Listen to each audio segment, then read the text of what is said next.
Alors bonsoir, bonsoir à tous mes amis, bonsoir à tous mes contacts, bonsoir à tous mes amis du réseau social Facebook, bonsoir à tous mes amis TikTok, bonsoir à tous ceux qui regardent souvent mes statuts WhatsApp. Alors, aujourd'hui encore, nous avons eu une bonne soirée pour remercier Dieu, rendre grâce à Dieu et reconnaître tout ce que Dieu nous a donné comme richesse. Reconnaître tout ce que Dieu nous a donné comme faiblesse également, parce que ce soir j'ai décidé de faire une vidéo, une courte vidéo pour terminer une chose que j'avais commencé hier. C'était toujours la spiritualité.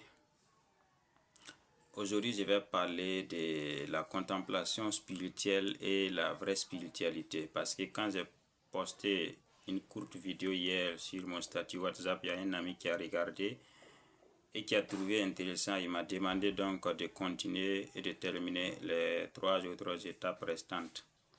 Voilà pourquoi cette vidéo. Donc, aujourd'hui, on va parler de la contemplation spirituelle et de la vraie spiritualité. On va commencer d'abord par la définition. La contemplation spirituelle, donc, c'est l'application de l'esprit pour observer toutes les choses invisibles de l'univers. C'est l'application de l'esprit pour résoudre les problèmes. C'est l'application donc de l'esprit pour nous projeter, voilà, pour voir tout ce qui est invisible dans la vie de l'être humain.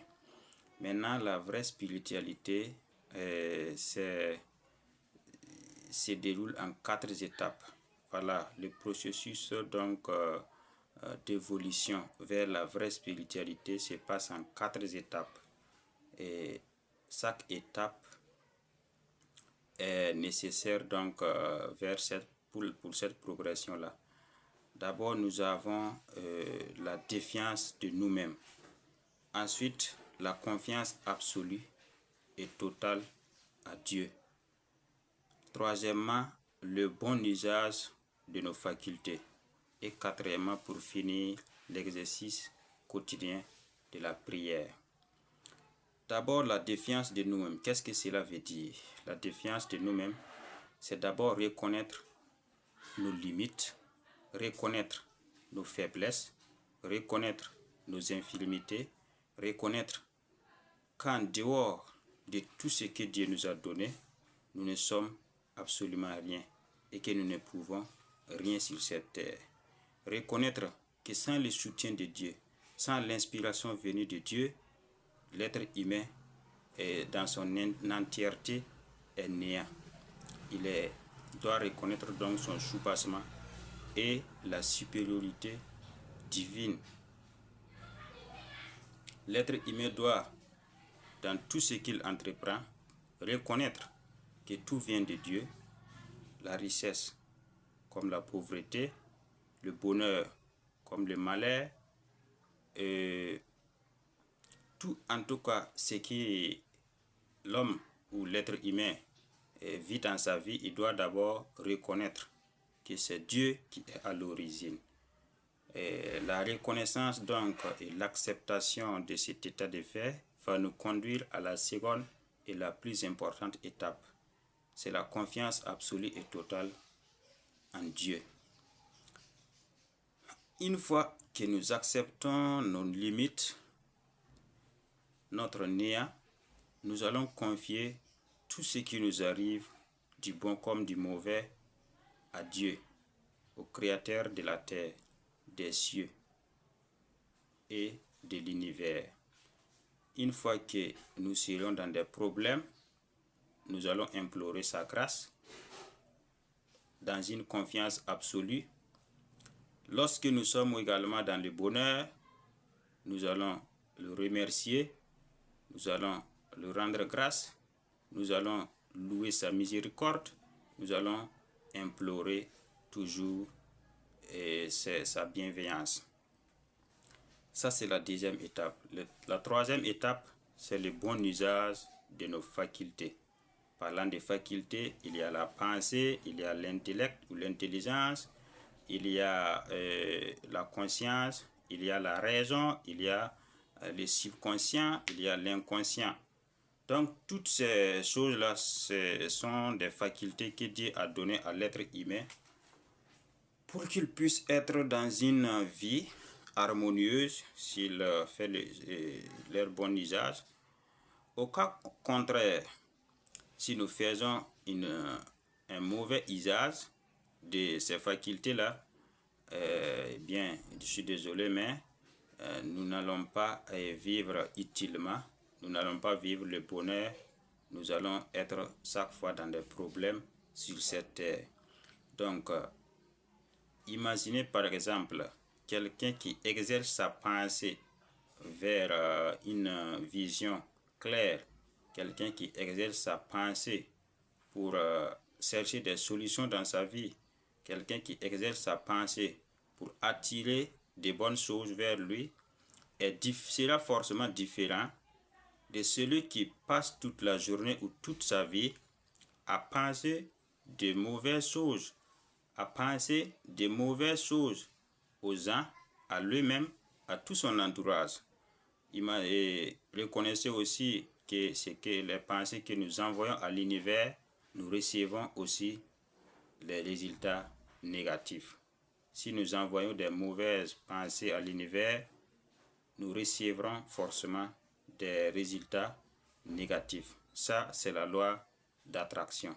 La pensée étant une vibration, si vous l'envoyez à une certaine fréquence à l'univers, l'univers reçoit donc le message, fait le traitement des analyses et vous renvoie les résultats proportionnellement ou à votre pensée. Donc, il est souhaitable et il est conseillé donc de diriger sa pensée vers de bonnes choses pour ne pas donc se créer des problèmes dans la vie.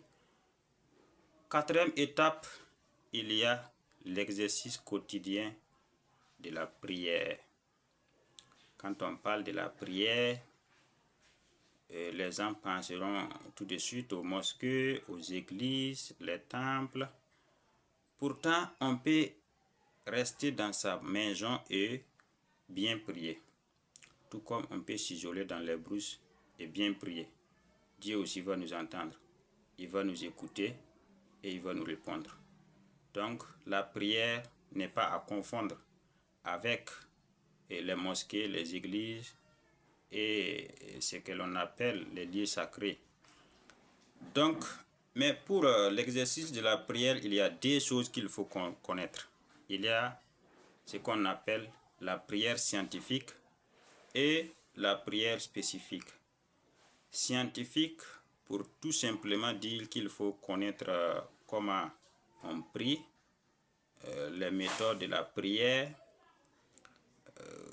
quelles sont les choses élémentaires qu'il faut faire avant de rentrer dans la prière.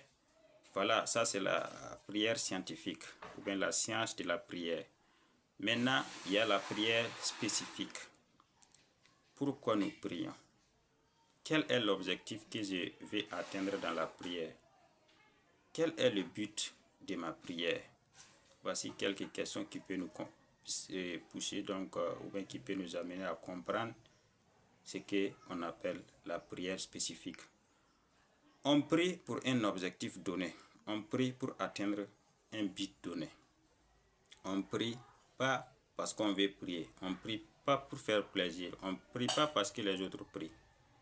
Lorsque vous êtes dans la prière, il faut envoyer la vibration à l'univers. Et cette vibration doit être en rapport avec ce que vous voulez que l'univers vous serve. Donc c'est comme ça.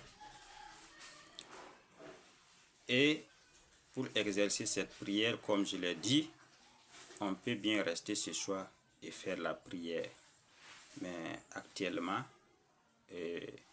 tout le monde court à la mosquée. Il y a des gens même, ils sont là, ils arrivent. Ils ne savent pas pourquoi ils prient. Le seul objectif, c'est le paradis.